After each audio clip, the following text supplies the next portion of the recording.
पाहणी करतायत, कशा पद्धतीने तयारी आहे? हिंदू हृदय सम्राट बाळासाहेब ठाकरे यांचा 23 जानेवारी हा जन्मदिवस आणि 23 जानेवारीच्या ह्या दिवशी महाराष्ट्रातील शिवसेना उद्धव बाळासाहेब ठाकरे पक्षाच्या पदाधिकाऱ्यांचं एक दिवसीय शिबिर पहिल्या टप्प्यामध्ये म्हणजे सकाळी 10 ते 2 या वेळेत होईल डेमोक्रेसी क्लबमध्ये आणि संध्याकाळी 5 वाजता या कान्हेरे मैदानावर एक शिवसैनिकांचं खुलं अधिवेशन होईल। त्या अधिवेशनामध्ये माननीय उद्धवजी ठाकरे साहेब हे संपूर्ण महाराष्ट्रासहित संपूर्ण जनतेला देशातल्या जनतेला संबोधित करतील आणि भविष्यामध्ये येणाऱ्या ज्या लोकसभेच्या निवडणुका आहेत ह्या निवडणुकीचा शुभारंभ आहे त्या 23 जानेवारीच्या या महासभेतून होईल असे मला वाटतं। 22 तारीखला ज्या वेळेला संध्याकाळी माननीय पक्षप्रमुख उद्धवजी ठाकरे आणि शिवसेनेचे अन्य मान्यवर नेते संध्याकाळी नाशिकला येतील आणि त्या दिवशी संध्याकाळी 6 वाजता आपलं जे आराध्य दैवत आहे प्रभू रामचंद्र ह्या रामचंद्रांचं काळाराम मंदिर म्हणून जो प्रसिद्ध आहे की ज्या काळाराम मंदिराच्या प्रवेशासाठी साने गुरुजी आणि परमपूज्य बाबासाहेब आंबेडकर यांनी सत्याग्रह केला होता आणि किंबहुना प्रभू रामचंद्रसुद्धा सीतामाई सहित लक्ष्मणासहित पंचवटीमध्ये राहून ह्या पंचवटीला एक वेगळं महत्त्व प्राप्त झालेलं आहे। त्या प्रभू रामचंद्रांचं वास्तव्य झालेल्या काळाराम मंदिरमध्ये जाऊन प्रभू रामचंद्रांचं दर्शन घेतील, आशीर्वाद घेतील आणि त्यानंतर गोदा तीरावर संध्याकाळी 7 वाजता एक महाआरतीचं आयोजन केलेलं आहे। अशा पद्धतीने 22 तारीखचा कार्यक्रम झाल्यानंतर 23 तारखेला सकाळी 10 ते 2 आणि नंतर 5 ते त्यानंतर जगदंबेचा गोंधळ होईल। दार उघड बाई दार अशी जगदंबेची प्रार्थना करून सन 1994 साली सुद्धा हिंदू हृदय सम्राट बाळासाहेब ठाकरेंनी याच नाशिकच्या मैदानावरून जगदंबेचे आशीर्वाद प्राप्त केले होते आणि महाराष्ट्रामध्ये सत्ता प्राप्त झाली होती। आज पुनश्च एकदा 2024ला याच जगदंबेची आराधना या मैदानावर केली जाईल। मुख्यत्वे जसं लोकसभेचं रणशिंग नाशिकमधून फुंकलं मुद्दे असतील की या मुद्द्यांवर लोकसभेच्या निवडणुका ज्या आहेत त्या आता किंवा उद्धव ठाकरे स्वतः त्या मुद्द्यांना हात घालतील? सध्या मुद्द्यांची कमी नाहीच आहे आपल्या देशामध्ये। म्हणजे महागाई वाढते, बेरोजगारी वाढते, भ्रष्टाचार वाढतोय, अत्याचार वाढतोय, महिलांवरचे अत्याचार वाढत आहेत, शाळकरी मुलांवरचे अत्याचार वाढतात, लोकांना जीवन जगणं मुश्किल झालेलं आहे, शेतकरी हवालदिल झालेला आहे, कष्टकरी हवालदिल झालेला आहे। महाराष्ट्रातले सगळे मोठे उद्योग गुजरातला पळवले जात आहेत। त्याचबरोबर अवकाळी पाऊस गारपिटीने उद्ध्वस्त झालेल्या शेतकऱ्यांच्या तोंडाला पानं फुसली जात आहेत। दुसरीकडे कांदा उत्पादकांना आधार द्यायच्याऐवजी कांद्यावर निर्यात बंदी लागून कांदा उत्पादकांना नेस्तनाबूत करायचं ठरवलं गेलेलं आहे आणि एवढं संपलं नाही म्हणून ईडी आणि बाकीची सगळी यंत्रणा त्यांची नोकर म्हणून काम करतेच आहे आणि अशा पद्धतीने हुकुमशाहीकडे चालणारी ही भारतातली राजवट थांबवायची असेल तर आज देश संरक्षणासाठी आणि संविधानाच्या रक्षणासाठी शिवसेना पक्षप्रमुख उद्धवजी ठाकरे साहेबांनी जे आव्हान केलं आहे त्याला सुदैवाने देशातल्या अनेक लोकशाहीप्रेमी पक्षांनी सहकार्य केलेलं आहे, प्रतिसाद दिलेला आहे आणि त्याच्यातूनच आघाडी झालेला आहे। त्यामुळे प्रश्न खूप आहेत, उत्तरच मिळत नाही आहेत। 22 तारखेला अयोध्येमध्ये सोहळा पार पडणार आहे। नाशिकमध्ये देखील सोहळा जो आहे म्हणजे काळारामाचं दर्शन आरती हा सोहळा तुम्ही नाशिकमध्ये या ठिकाणी करताय। बघा, राम हे आमचं दैवत आहे आणि ह्या दैवताची पूजा करत असताना कोणतंही पक्षीय स्वार्थ त्या समोर ठेवून आम्ही रामाची पूजा किंवा रामाची आराधना केलेली नाही आहे आणि करणारही नाही। अयोध्येमध्ये राम मंदिर व्हायलाच पाहिजे ही पहिली घोषणा हिंदू हृदय सम्राट बाळासाहेबांनी केली।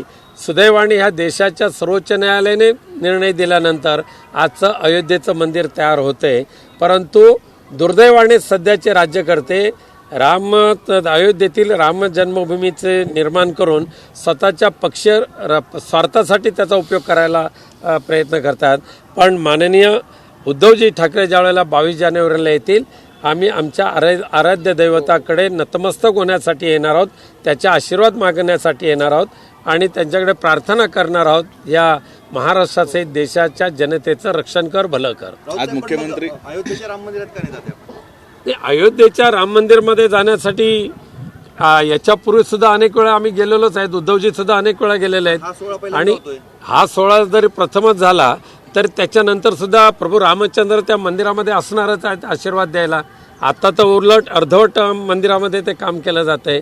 परंतु रामाची ज्या ज्या वेळेला आज्ञा होईल त्या वेळेला शिवसेना पक्षप्रमुख उद्धवजी ठाकरे आपल्या सैनिकांसमवेत अयोध्येला गेलेले आहेत आणि जाणार सुद्धा आहेत. निवडणुकीला बघता म्हणजे भाजप सरकारची असं वाटतं? नक्कीच तसं वाटतं, कारण अनेक साधू संतांनी सांगितलेलं आहे आपल्या हिंदू धर्मशास्त्राप्रमाणे वास्तूचं पूर्णपणे वास्तू तयार झाल्याशिवाय त्या ठिकाणी आपण वास्तव्य करायला जात नाही किंवा त्या मंदिरामध्ये मूर्तीची प्रतिष्ठापना सुद्धा करत नाही. खरं पाहिलं तर जी माहिती मिळते ती पूर्ण राम मंदिर व्हायला किमान अजून 2 वर्ष जातील. परंतु हिंदू धर्मशास्त्राप्रमाणे पौष महिन्यामध्ये कोणतंही चांगलं कार्य करायचं नाही असं म्हटलं जातं.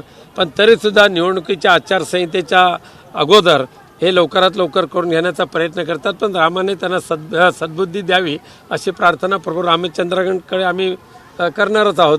आज पुनश्च एकदा आपल्यासमोर येत असताना आज पत्रकार दिन आहे आणि त्या योगायोगाने तुम्हाला संबोधित करत असताना पत्रकार दिनाच्या लाख शुभेच्छा आपल्याला सर्वांना देतोय आणि आपल्या सर्वांचं सहकार्य मार्गदर्शन असंच राहू अशी इच्छा व्यक्त करतो. आज मुख्यमंत्री आपलं फक्त 23 तारखेलाच आहे का 22 तारखेला पण राम मंदिर दर्शनाव्यतिरिक्त काही कार्यक्रम आहे? नाही, 22 तारीखचा जसा आता मी कार्यक्रम सांगितला की संध्याकाळी 6 वाजता पक्षप्रमुख उद्धवजी ठाकरे, माननीय आदित्यजी ठाकरे आणि शिवसेनेचे जे मान्यवर आहेत हे 22 तारखेला येतील आणि त्यांच्या उपस्थितीमध्ये संध्याकाळी 6:30 वाजता काळाराम मंदिरमध्ये प्रभू रामचंद्राचं दर्शन घेतील.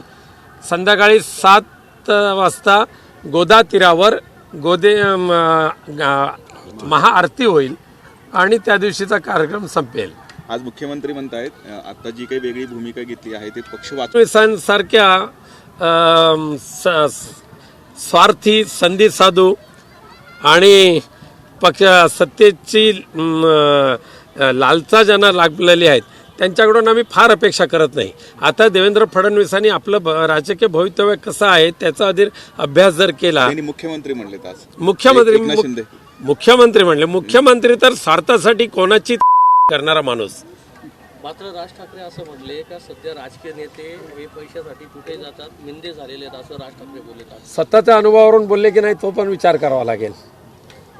सध्या मनसेची प्रतिमा महाराष्ट्रात तशीच झालेली आहे. काल भाजप आमदाराने एका पोलीस कर्मचाऱ्याला मारहाण केली होती. अशा पद्धतीचे वारंवार हे ज्या प्रकरणं घडत आहेत आपण कसं बघता या घटनांकडे? ह्या सत्तेचा आलेला माज आहे आणि आजपर्यंत महाराष्ट्रामध्ये मग शिंदे गटाचे आमदार असतील, भाजप गटाचे आमदार असतील, ह्या प्रत्येकाने ज्या पद्धतीने अतिरेक केलेला आहे. दादरच्या एका आमदाराने तर प्रत्यक्ष दादरच्या पोलीस स्टेशनमध्ये गोळ्या झाडलेल्या आहेत. यापूर्वी सुद्धा ह्यांच्या आमदारांकडून अनेक सरकारी कर्मचाऱ्यांना मारहाण झालेली आहे पण त्यांच्यावर कारवाई कोणती झाली नाही. आत्ता सुद्धा काल ज्या पद्धतीने भारतीय जनता पक्षाच्या आमदाराने सत्तेचा माज येऊन ज्या पद्धतीने सरकारी अधिकाऱ्यांना मारलंय, पोलीस कर्मचाऱ्यांना मारलंय, त्या ठिकाणी जर दुसरा कोण असता तर ह्या पोलिसांनी त्यांची नालबंदी करून त्याला तुरुंगात टाकलं असतं. पण केवळ आणि केवळ आपला आहे तो आपला तो बाबा आणि दुसऱ्याचा तो कार्ट्या अशी सध्याची राजकीय नीती जी चालली आहे. तुम्ही मीडियाने आवाज उठवला म्हणून आज त्याच्यावर तक्रार दाखल केलेली आहे पण अशा तक्रारी खूप दाखल झाल्या आहेत, त्यांच्यावर कोणतीही ठोस कारवाई झालेली नाही. तुम्ही ज्या राम मंदिर जाण्या दिवसापूर्वी रामाबद्दल वक्तव्य केलं होतं, राम मांसाहार करत होता, आपलं काय मत आहे यावर? नाही, याबद्दल मला फार काय बोलायचं नाही पण आपल्या आराध्य दैवताची अवहेलना होईल असं वक्तव्य कोणी करू नये हे आम्ही ठासून सांगू.